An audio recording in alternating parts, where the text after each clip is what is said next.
Let's talk about the rest of the AFC West continuing to reveal their inability to keep up with the Kansas City Chiefs, a couple of key players returning to practice this week, as well as Andy Reid not being concerned about the current state of the wide receiver room, and why most of Chiefs Kingdom probably shouldn't be either. But first, how about those? First up, in some AFC West news, within the past week, the Raiders, Chargers, and Broncos have either released or traded away a prominent free agency signing from the 2022 offseason. First up, Chandler Jones signed a 3-year, $51 million deal with the Raiders in March of 2022, and after a wild turn of events, he got released at the end of September after not suiting up for Las Vegas at all this year due to his wild antics and social media posts that many believe to be some sort of a mental episode, and hopefully this results in him getting the help he needs. And there's too much to this story to go into all the details, but he made quite a few wild accusations, was seen breaking down on a recent live stream, and said he was carried away and taken to some sort of mental health care facility, something like that, against his will. On top of that, he was recently arrested, and the Raiders simply had enough with this guy, and on September 30th, they released him. Then the Chargers signed J.C. Jackson to a 5-year, $82.5 million deal last year, and just this morning, ironically, traded him back to the Patriots. That's the team that drafted him in exchange for a swap of late-round picks after he played in just 7 games total due to a season-ending injury in 2022. And then this season, he was a healthy scratch in Week 3, and while he was active in Week 4, he didn't play a single snap. He then told NFL Network that he was confused by the Chargers' decision to bench him, and a week later, he finds himself now back in New England after it was announced that cornerback Christian Gonzalez is likely to miss the rest of the 2023 season with a torn labrum, and he was one of the ballers out there in New England. And you guys know that if the Raiders and Chargers do something dumb, the Broncos can't be far behind, okay? So, shortly after that, after the J.C. Jackson trade was announced, the Broncos released defensive end Randy Gregory and will have to eat a ton of dead cap on his 5-year, $70 million deal after he played in just 6 games in 2022 due to injury and a 1-game suspension for punching someone on the field after a game. And after the Broncos recently benched him, they tried to trade him and even just announced today that they're still trying to trade him, but earlier this morning, it was announced that he was released. So it's a bit confusing. He's either about to be released or he will be released soon, and I share all this because it's interesting how within a week time span, all 3 of these Chiefs division rivals have basically moved on. Randy Gregory will soon, from one of their biggest free agency signings in 2022, and everyone over here in Chiefs Kingdom, like me, we're just sitting back, sipping tea, watching it all go down while the rest of the West continues to burn to the ground before our very eyes. Broncos country. Let's ride. All right, Andy Reid spoke to the media today and said everybody practiced today aside from defensive tackle Matt Dickerson, saying his knee swelled up a bit, and he noted that he will be all right, but he just didn't practice today. However, some potential good news here is that both cornerback Jalen Watson and linebacker Nick Bolton did return to practice. They were both limited, but it is a start in the right direction and some positive progress. And aside from Matt Dickerson, who indeed didn't participate, and Bolton and Watson, who were limited, everybody else on the injury report right here was a full participant. That included Jack Cochran calf, which is new, I believe, Chris Jones groin, George Karlaftis knee, that's new, L'Jarius Sneed knee, Kadarius Toney toe, and Drew Tranquill wrist. Tranquill is also a new addition to this injury report. And on the subject of Kadarius Toney, Andy Reid said his foot is feeling better as he goes, and the concern was that the toe could linger because of how aggressive he plays, so they've continued to bring him back in slowly, which was an important emphasis for the team, and quote, we'll see how he does this week. So we will definitely keep our eyes on these guys, but the fact that they were a full go is good news so far. There's 3 linebackers on the injury report though, so worth noting, including Drew Tranquill, who's been standing in for Nick Bolton during his 2-game absence. And then I found this interesting. After the game, Andy Reid only mentioned 1 injury, and that was to another linebacker who isn't even on the injury report, and that is linebacker Cole Christensen, who Andy said pulled his hamstring. So it's either so minor, he doesn't need to be on there at all, or it's a more serious injury, and he could possibly, maybe, be placed on injured reserve and therefore wouldn't even have to show up on the injury report at all. But let's hope he's good to go, and that's why he's not on there. And as far as the Vikings are concerned, the first 3 who did not participate were Jordan Hicks, Brian O'Neill, and Harrison Smith, and they simply had a rest day and should be good for Sunday's game. Then the rest of the guys on there were all limited. You had linebacker Brian Asamoah. He was limited with a toe injury, but he played last game and should be good to go Sunday as well. The Vikings starting center, Garrett Bradbury, he's had a back issue, hasn't played since week 1 as he deals with this lingering back issue, whatever exactly is going on. I think it happened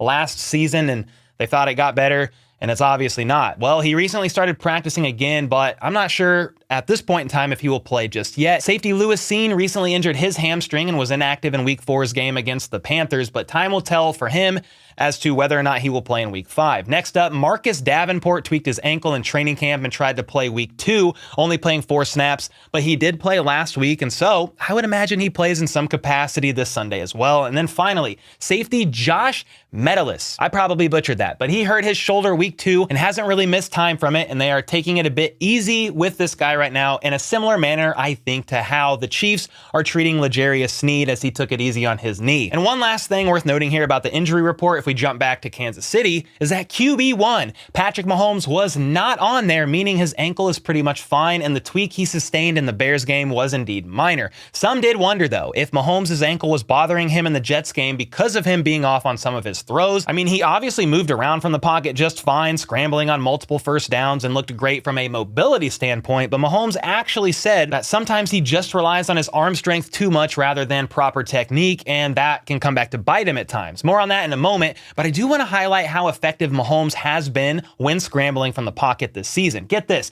he's scrambled on 9.9% of his dropbacks in 4 games, and that has never been higher than 6.5% over a season. However, he's been extremely effective when doing so. He's currently first in the league of all QBs with his 159 rushing yards, is tied for first with 11 first downs on those scrambles, and has the highest EPA in the league when running like that so far this season. On top of that, he currently has the second highest run grade in the entire league per PFF, aside from Miami running back Devon Achane. Mina Kimes also noted that since Mahomes became a starter, no QB in the league has a higher conversion rate when running on third down. So yeah, he's not only the best QB in the league over the last 5 years from outside or from within the pocket, but he can also scramble at an extremely effective rate and will continue doing so until teams actually put a spy on him. He said when they do, he will have made it. However, if and when teams actually start to do that, that means one less defender will be out there in coverage, which is also a win for Mahomes when going through his reads and making off-script plays. Anyway, when asked about why he ran so much already this season, he said that so far a lot of teams have been dropping more players deep into coverage rather than pressuring him, which creates open lanes for him to go ahead and scramble. He thinks he may get more pressure this week against the Vikings, but so far this season he's been getting more opportunities to scramble, which normally does happen, but not until later on in the season. He doesn't really care either way, saying if they pressure him or not, he's just doing what he can to go out there and win football games. Mahomes, at the end of the day, is a competitor and definitely wants to throw the ball, but if he's going to run, his goal is to do whatever possible to help move the chains and win games. Anyway, while he has been beyond great at effectively scrambling, he did struggle last week against a great defense, mind you, in New York. Mahomes mentioned that after watching the tape, it basically confirmed to him that he didn't really play very well, saying, quote, "It happens." 2 of the INTs, he said he underthrew about 5 to 10 yards and he missed some opportunities, and therefore he wants to be able to put his playmakers into better positions and make better decisions to help make plays down the field. If Mahomes starts playing better, he said everybody else will start playing better. He's had spots like this in his career before where he hasn't had the best few weeks, and he just needs to go back to the fundamentals, getting the ball out quicker and allowing these guys to make plays. It's in his nature to be aggressive though, so that's what he wants to do, but he needs to take what's there and simply be patient with the deeper shots down the field. With that being said, though, Patrick said that's what makes this team so great is because Brett Veach and Andy Reid have helped bring in great players so that even when Mahomes isn't playing his best, somebody like Isaiah Pacheco can run it for over 100 yards. The O-line can do a great job blocking. The defense has really stepped up in every game, and it's not just him out there, it's everybody, a team effort. With all that being said, though, the topic of discussion for many around Chiefs Kingdom has been tying Mahomes' struggles so far this season to the lack of talent in the wide receiver room and their inability to get open and create separation. And when Andy was asked about the wide receiver room's slow start this season today in his presser, he didn't really seem concerned like at all, saying, quote, "We have a couple of young guys that we are bringing along, wrong, but I think they do a pretty good job. He doesn't feel like the team needs to bring in another receiver or anything like that to help with overall production of the room, and I know that because he was asked about it point blank. They asked him this: "You don't think you need to bring in another player to help with the receiving core, do you?" And he immediately answered saying, "No, I'm fine. They are rotating a bunch of guys in there, so nobody has an extreme amount of catches, and that's just how it's going to be, putting them all in here and there." And again, Mahomes took some of that heat, saying when he plays better, every offensive playmaker will also play better. One player that has stood out, aside of course from Travis Kelce, is the young rookie Rashee Rice. He's currently the highest graded receiver on the team per PFF, and also the third highest graded rookie receiver in the entire league, only behind Marvin Mims Jr. and Puka Nacua. He's also the third most productive pass catcher on the team, only behind Kelce and Justin Watson, catching 13 passes for 140 yards and 1 touchdown. And if he hadn't dropped a few of the passes thrown his way, I'd argue he may be leading the entire team in some of these categories. He's currently the second most targeted receiver, only behind Kelce, which he's not a receiver, but you know what I mean. And also has the second most receptions outside of Travis Kelce. Here's something else that is impressive. Nearly half of his yards, 74 of the 140 total, have all come from yards after the catch. So while Sky Moore has underperformed so far, especially considering the amount of snaps he's played and going into year 2 in this system, Kadarius Toney is on a limited snap count due to injury once again,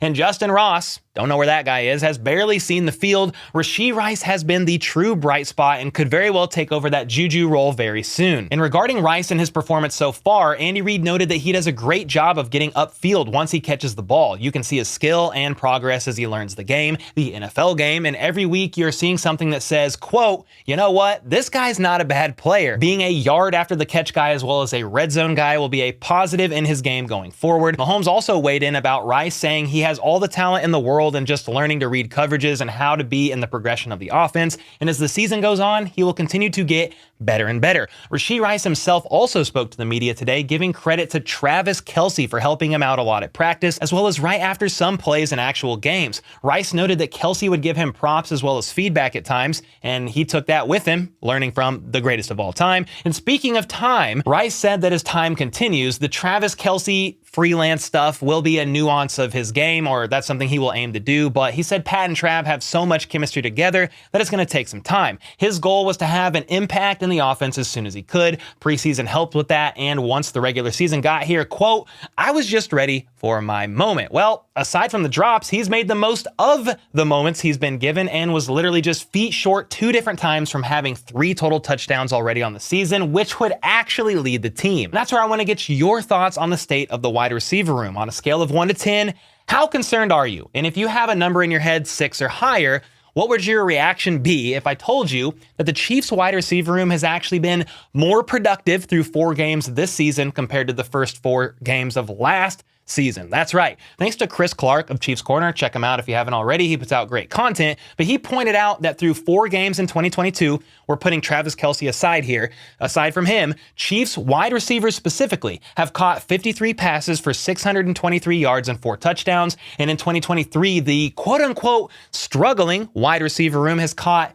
54 passes for 706 yards and 4 TDs. That's not even to mention the 50-yard bomb that got called back due to a ghost illegal formation penalty on Jawan Taylor in the game against the Bears, but I digress. Putting that aside, they have the same amount of touchdowns and roughly 70 more yards through 4 games than they did last season. On top of that, KC is currently 3-1, just like last season, and the first in the West as well as the entire AFC. So are there some concerns? I mean, sure. Mahomes himself said he's not playing his best ball, and I think they're still trying to get into a rhythm, but I don't think it's worth hitting the panic button over this just yet, in my opinion at least. Anyway, I'd love to get your thoughts on all of this in the comments down below, and until next time, let's go. Let's freaking go. How about those?